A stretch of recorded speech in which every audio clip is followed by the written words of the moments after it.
Good morning, কেমন আছো সবাই? আশা করি ভালো আছো, সুস্থ আছো এবং সাবধানে আছো। সবাই ভালো থাকো, সুস্থ থাকো এই কামনা করি।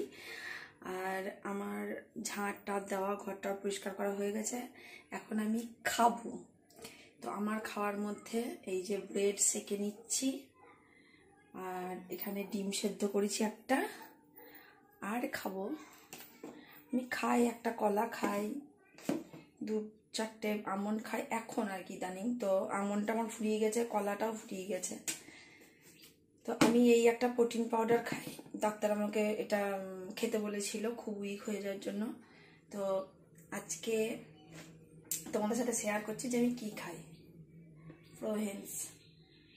আর সবাই কেমন আছে বলো? সবাইকে গুড মর্নিং। এখন বাজে 7:30। আমার মোটামুটি মর্নিংয়ের কাজ হয়ে গেছে। এই দেখো, এটা মানে যেহেতু সকাল থেকে একটু চলাফেরা করেছি, কাজকর্ম করেছি, তেমন খুব ব্যথা করছে। ওদিকে কাল রাতে প্রচণ্ড ব্যথা হচ্ছিল। তো ব্যথা হওয়ার জন্য কালকে খুলে আবার একবার ড্রেসিং করা হলো, খুব অস্বস্তি করছিল বলে। এখনও সেলাই কাটতে দেরি আছে, মঙ্গলবার সেলাই কাটবে। আর আমার মাথার চুলের অবস্থা দেখো, আজকে কতদিন হয়ে গেল মাথা না ধুতে পেরেছি, না শ্যাম্পু করতে পেরেছি। মনে হচ্ছে মাথার চুলগুলো আর নেওয়া যাবে না, এতটাই বাজে অবস্থা। তো চলো খেয়ে নিই, তারপর আবার তোমাদের সঙ্গে কথা বলছি। তো দেখো, আমি চলে এসেছি রান্নাঘরে বরের এবং মেয়ের টিফিন বানানোর জন্য। এখানে কালকে রাতের বাসি ভাত আছে একটুখানি, সেটা ফ্রাই করে দেবো। তা কড়াইয়ে তেল দিয়ে, তেলটা গরম হলে 2টো শুকনো লঙ্কা ফোড়ন দিয়ে দিলাম, আর আলু আর পেঁয়াজ আর কাঁচা লঙ্কা কুচিয়ে নিয়েছি, সেটা দিয়ে এবার ভালো করে ফ্রাই করে নেবো। এটা শীতকালে বেশি ভালো হয়, কারণ শীতকালে অনেক রকম সবজি থাকে, তাতে খেতে আরও টেস্টি হয় খাবারটা। ভাতটা ঝরঝরে ভাত চাই, রাত্রের ঝরঝরে ভাত ছিল, ওই জন্য ভাতটাকে ফ্রাই করে দেওয়ার চিন্তা ভাবনা করেছি। আর এদিকে পরিমাণ মতো নুন আর হলুদ দিয়ে ভালো করে নেড়ে চেড়ে কড়াইটাকে ঢাকা দিয়ে দিতে হবে। এটা আমার মেয়ে খুব ভালো খায়, তাই মাঝে মাঝে করে দেওয়ার চেষ্টা করি, কিন্তু সব সময় হয়ে ওঠে না। যাক, আজকে হঠাৎ মন হলো যে একটুখানি কাটাটার যন্ত্রণাটা কম হচ্ছে, তাহলে আজকে করে দিই, তাই করে দিলাম। এবার ঢাকা দিয়ে দিলাম। এদিকে বিছানাপত্র সকাল থেকে তোলা হয়নি, মেয়ে তো ঘুম থেকে উঠে দেখো ড্রেসিং টেবিলের সামনেই বসে গেছে আর সাজতে ব্যস্ত। তা আমি বালিশের কভারগুলো খুলে নিলাম। আমার এই কাঁথাটা 12 মাসকার সঙ্গী, কারণ শীত গ্রীষ্ম বর্ষা গায়ে কাঁথা না দিলে আমার ঘুম আসে না। আমার শোয়ার পর যেন একটু ঠান্ডা লাগে, তাই কাঁথাটা আমার সবসময় থাকবে। তোমরা হয়তো দেখেছো বিছানায় সবসময় কাঁথাটা আমার আছে। বিছানাটা একটু ঝেড়েও নিচ্ছি, কারণ এটা পরে আর করার সময় হয়ে উঠবে না। এই টাইম ফাঁকা আছে, যতক্ষণ ওইদিকে কড়াইয়ের ওটা ফ্রাই হচ্ছে ততক্ষণ পর্যন্ত বিছানাটাকে ভালো করে ঝেড়ে নিলাম, দিয়ে ওয়াশিং মেশিনে ভরে রেখে দিলাম। সপ্তাহে একবারই ওয়াশিং মেশিনটাকে চালানো হয়, কারণ ড্রামটা ভর্তি না হওয়া পর্যন্ত তো করা হয় না। এদিকে দেখো এটা ভাজা হয়ে গেছে, এর মধ্যে এবার একটা ডিম ভেঙে দিয়ে দিচ্ছি। ডিম ভেঙে দিয়ে এটা ভালো করে নেড়ে চেড়ে নিয়ে এর মধ্যে এবার ভাতটা দিয়ে দিতে হবে। ডিমটা যতক্ষণ না ফ্রাই হচ্ছে, ঝুরো ঝুরো হয়ে যাচ্ছে, ততক্ষণ পর্যন্ত এটাকে নাড়তে হবে। নাড়া হয়ে গেলে তারপরে ভাতটা দিয়ে ভালো করে নেড়ে ভাতটাকে ফ্রাই করতে হবে। তো হয়ে গেছে আমার ভাত ভাজা। দেখো, আমি যেহেতু হলুদটা একদমই দিইনি, হলুদ দিলে একটু কালারটা ভালো হয়, আর তাছাড়া গোলমরিচ গুঁড়ো দিলে কালার টেস্ট দুটোই ভালো হয়, কিন্তু আমার কাছে গোলমরিচ গুঁড়ো নাই, এখানেই দিয়ে দিলাম। তো এটা খেতে আমার মেয়ে খুব ভালোবাসে। সব থেকে ভালো যা ক্যাপসিকাম দিতে ভুলে গেছি, ক্যাপসিকাম আর টমেটো দিতেই ভুলে গেছি। তো টমেটো আর ক্যাপসিকাম দিলে খেতে খুব টেস্ট হয়। জানি না যে কেমন কি লাগবে না লাগবে, বুঝতে পারছি না। এটাও একরকম হলো। চলো,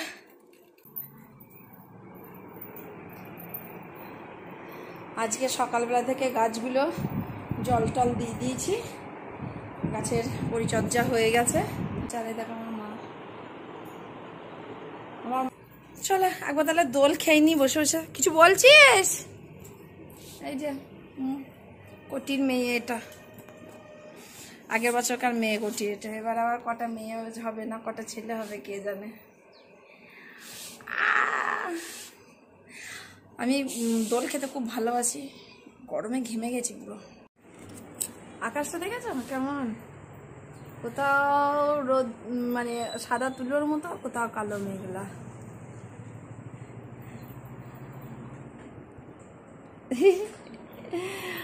খুব মজা হচ্ছে, এরকম করে দোল খেতে খুব মজা লাগে। আমার বাড়ির যেদিকেই তাকাবে সবুজে সবুজ। ও মা, রোদ কি এখানে?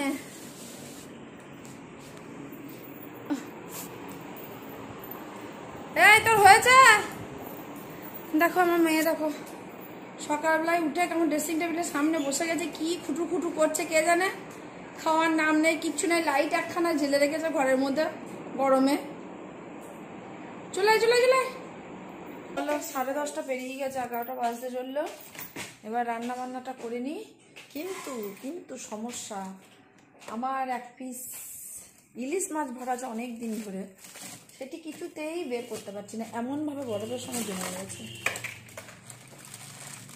বেরিয়েছে রে, অনেকক্ষণ ধরে ফ্রিজ বন্ধ করে রেখেছিলাম, তো এখন বেরিয়েছে।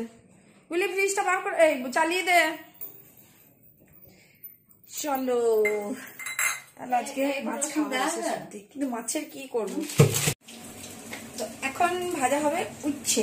উচ্ছেটা কি দিয়ে ভাজবো? কুমড়োটা একটু বড় বড় করতে হতো। উচ্ছে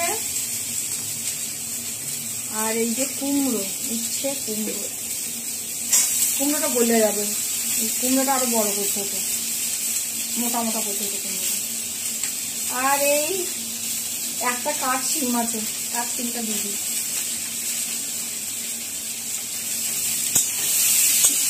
উচ্ছে কুমড়ো ভাজা, এতে ফোড়ন দিয়েছি কালো জিরে, শুকনো লঙ্কা আর কাঁচা লঙ্কা।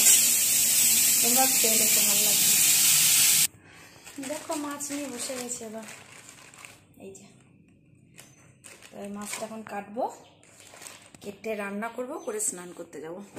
আর ওই যে একটা আছে স্নান করতে বলছি, কখন থেকে করার নাম নাই। এ মেঘলা করে আছে, বৃষ্টি আসবে নাকি দেখ। জামা কাপড় মেলা আছে অনেকগুলো।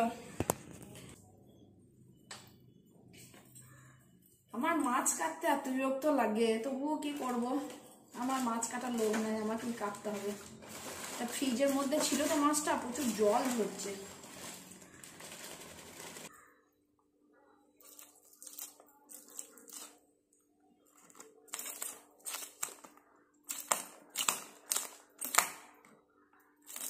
ইস, মাছগুলো ছড়িয়ে যাচ্ছে পুরো সারা ঘরে।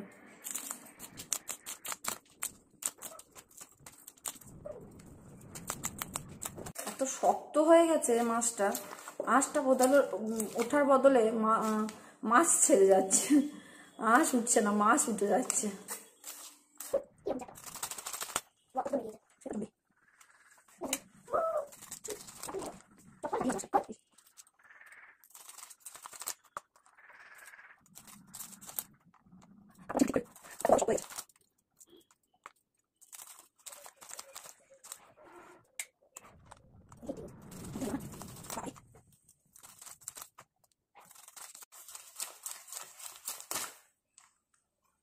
তো এই দেখো মাছটা কেটে নিয়েছি, নুন হলুদ মাখিয়ে দিয়েছি।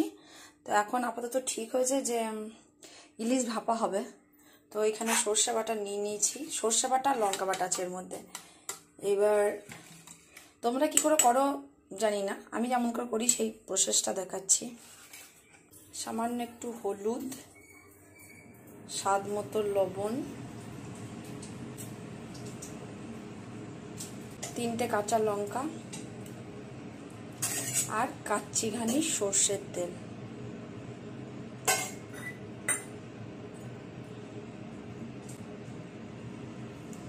তারপর এটা ভালো করে পেস্টটাকে করে নেব। মাছগুলো দিয়ে দেবো এর মধ্যে।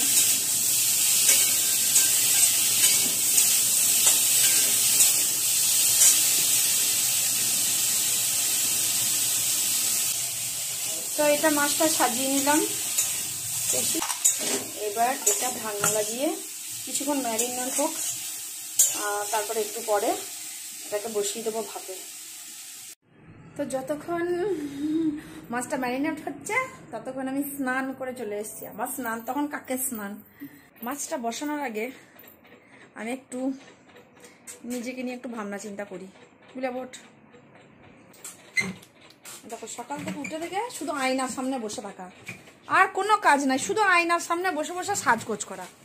কি যে সাজা তো আমার তো আছেই সানস্ক্রিন। আজকে ভাবছি মেয়েকে দিয়ে দুটো রিল বানাবো, তা ওকে বললাম যে একটু তাড়াতাড়ি করে স্নান করে নে, তো ঘুরিয়ে ঘুরিয়ে 12টা বাজালো। কারণ আমি তখন না পাচ্ছি সাজতে আর না পারবো নাচা কোদা করতে, তাই ওকে দিয়ে শর্টগুলো বানাবো। মানে চুলটা ঠিক করে নি।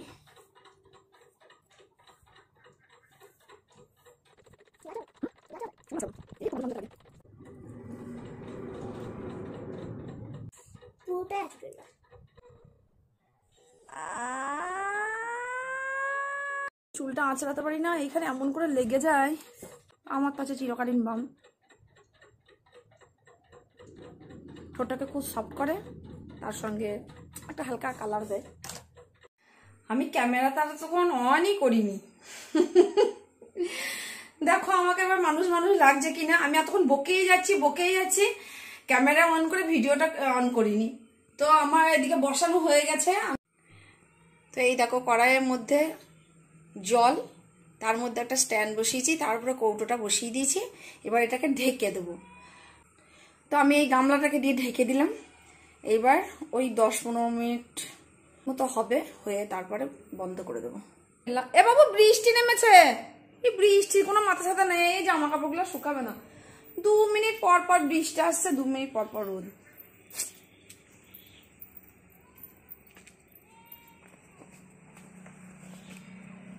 আমার বরের প্যান্টটা প্রায় শুকনো, এটাই তুলি আগে, বাকিগুলো থাক, এক্ষুনি আবার চলে যাবে। কিরকম মেঘলা করেছে দেখো আকাশটা, কিরকম ঘন কালো মেঘ। তো এই জামা কাপড়গুলো মনাই রে, দেখো কেমন গুড়ি গুড়ি বৃষ্টি হচ্ছে। আর হাঁস দেখো প্যাক প্যাক প্যাক প্যাক করেই যাচ্ছে।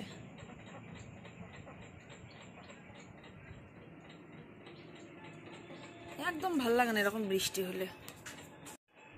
তো আমার তো এখন সেভাবে কোনো কাজ নেই। এবার তোমাদেরকে একটা কথা বলার আছে। দেখো এখন ইউটিউবের নতুন নিয়ম অনুযায়ী ইউটিউবে একজন ইউটিউবার হতে গেলে বা সেখান থেকে পেমেন্ট পেতে গেলে যেগুলো থাকে, মানে ক্রাইটেরিয়া যেগুলো থাকে পূর্ণ করার জন্য, তো সেটা পূর্ণ না হতে এখন ইউটিউবে অ্যাড চলে আসে। তো আমার ইউটিউবে ভিডিওতে অনেক অ্যাড এসে গেছে, বেশিরভাগ ভিডিওতেই কালকে দেখছিলাম অ্যাড দিচ্ছে। তার মানে এই নয় যে পেমেন্ট পাই, কারণ তোমরা তো দেখতেই পাও আমার সাবস্ক্রাইবার, আমার ভিউজ। তো আমি কিন্তু কোনো পেমেন্ট পাই না। তো তোমরা আবার ভেবে নিও না যে আমার চ্যানেলে অ্যাড এসেছে মানে আমি পেমেন্ট পাবো, কারণ এটা ইউটিউবের লাভ। কষ্ট করে আমি ভিডিও বানাচ্ছি, সে আমার ভিডিওতে অ্যাড দিচ্ছে, সে লাভ খাবে। কিন্তু এখানে আমার কোনো কিছুই পাওনার নেই, পুরোটা ইউটিউবের লাভ। কারণ আমি যতদিন 1000 সাবস্ক্রাইব এবং 4000 ঘন্টা ফিল্ম না করতে পারবো ততদিন পর্যন্ত আমার কোনো কিছুই না। তো তোমরা এটা ধরে নিও না যে আমি ইনকাম করতে বসেছি। তো যেদিন ক্রাইটেরিয়া পূর্ণ হয়ে যাবে তোমরা বুঝতে পারবে। আর পাবো তো কোন যুগে থাক, আর পাওয়ার আশা তো আমি রাখিই না। তবে যেদিন যদি কখনো পাই, কোনো কালে যদি পেয়ে থাকি, তাহলে অবশ্যই তোমাদেরকে জানাবো। এখন বাজে 7টা 15, আর আমি সন্ধে টন্ধে দিয়ে চাটা খেটে এখন বসে গেছি হস্তশিল্প কমপ্লিট করে নিয়ে তোমাদেরকে দেখাবো। তো আমার মাঝে মাঝে এরকম একটা শখ হয় যে হস্তশিল্প করব, ঝোঁক চাপে মাথায়, আমার ভালো লাগে করতে, কিন্তু ঘাড়ের জন্য করতে পারছি না। এখন ঘাড়ে যন্ত্রণা হয়, এমনি মাথা গুঁজে বসে থাকতে পারি না, তারপর চোখেও একটু প্রবলেম হয়ে গেছে। তো এটা করি, তারপরে তোমাদেরকে দেখাবো কেমন হয়েছে। আর এখন আমি যাব, এটা কমপ্লিট রেখে দিয়েই যাব, কারণ আমার এটা ড্রেসিং করতে হবে। প্রচণ্ড চিটচির করছে, সন্ধ্যাবেলায় প্রচুর টান ধরে। তো এই দেখো এই 2 কালারের এটা ডিজাইন করছি। কালারফুল ইয়েতে আমি এতদিন পর্যন্ত সব কিছু সাদা ইউজ করেছি। তো ডিজাইন একটা মোটামুটি এঁকে নিয়েছি, দেখি শেষ অবধি কী হয়।